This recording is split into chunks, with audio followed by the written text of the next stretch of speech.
Welcome back. I'm here with County Board Chair Christian Dorsey and Board Member Katie Crystal, who are going to tell me when we can expect to see new transit stations along Columbia Pike. Now, this generated quite a bit of discussion, the transit stations, and the Pike's transit as a whole has been a topic of discussion for quite some time. So tell me a little bit about these new transit stations. All right, you want to start us off, Katie? I would be happy to. So we were very glad to finally be in the position of awarding a contract. These stations are expected to be operating by fall 2020.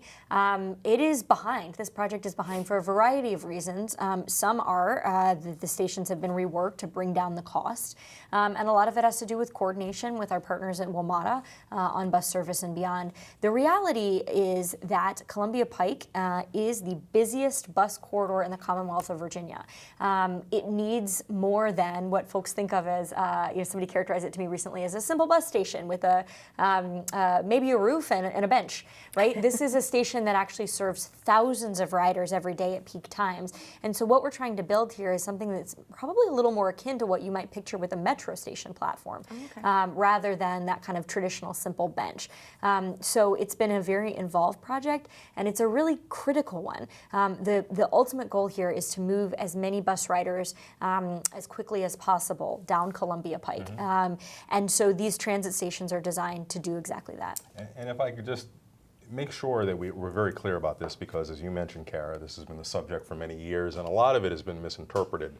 The actual transit stations, the things that you see above ground, those are being delivered, and those come in different configurations, single-sized up to quadruple-sized, depending on the needs of the riders at that particular stop. But on average, the above-ground portion, the actual bus stop, the transit station, those cost $150,000 on average for all of those configurations. What we're doing with these is a substantial amount of infrastructure, including undergrounding some conduit to provide technical capacity, and also raising and leveling curbs so that they can provide level boarding with the actual buses. That's where the real cost is coming that's from. where that cost comes in. So, about 2/3, right?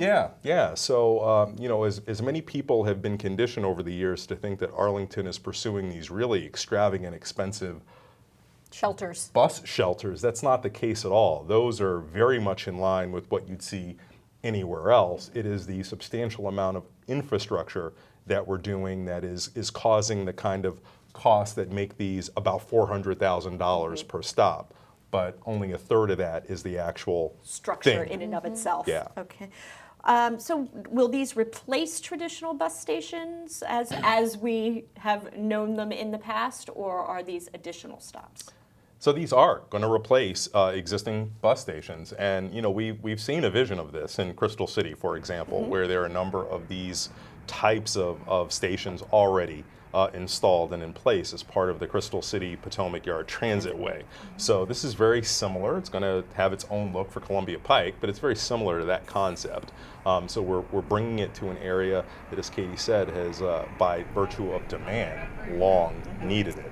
And I think what's interesting, so I'm a Pike bus rider, right? And I live not too far from the intersection where one of these stops is coming. And I think for our riders of this frequent service on the Columbia Pike, you can envision how transformative it would be to have some of those infrastructure elements Christian's talking about. If you've ever waited because your bus is the third one in line and you're waiting for each bus to load its passengers, you hear that big hydraulic sound as it lowers closer to the ground to accommodate somebody with a stroller or mobility device. You can imagine having that physical in-ground infrastructure that allows multiple buses to board at the same time. Doesn't require the buses to raise and lower. That really starts to add up those number of minutes. And so you can imagine at scale, as those buses are trying to go down the Pike more quickly and more effectively, a couple of minutes at each stop adds up to buses that are reliably on time and get you to your destination faster. And we know that is exactly the measure by which people, whether they can kind of fully articulate it or not,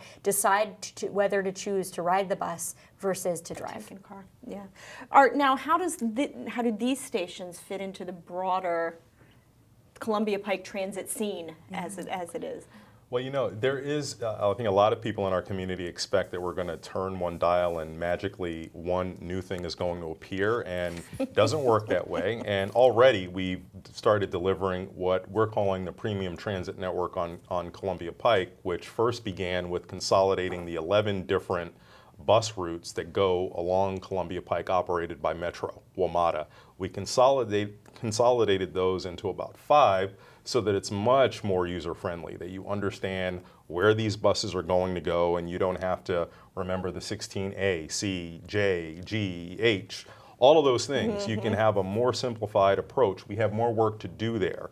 But with that simplification also came added service. So, you know, the key to making transit useful, which is really the paradigm, is to have frequent, reliable service that doesn't get bogged down, that makes it easy for users to understand. And then when they have that waiting experience at a shelter, it's going to be comfortable. So this is what this is all designed to do. And it's going to come in these phases where we get the buses going to where they need to go. We're going to expand service into Crystal City very soon from Columbia Pike for a 1-seat ride. So you have that frequency, reliability, you add to it the safety, the comfort, and the convenience. That's when you have premium transit all in a nutshell. And it's actually not just related, these stations aren't just related to the comprehensive transit plan for the Pike, they're related to our entire plan for the development of Columbia Pike. Because the Pike plan that has, I think, been adopted for about 15 years at this point, envisions a fair amount of new residents coming to the Pike. We want to welcome folks. We know we need to add housing, particularly as we see Crystal City and other places growing.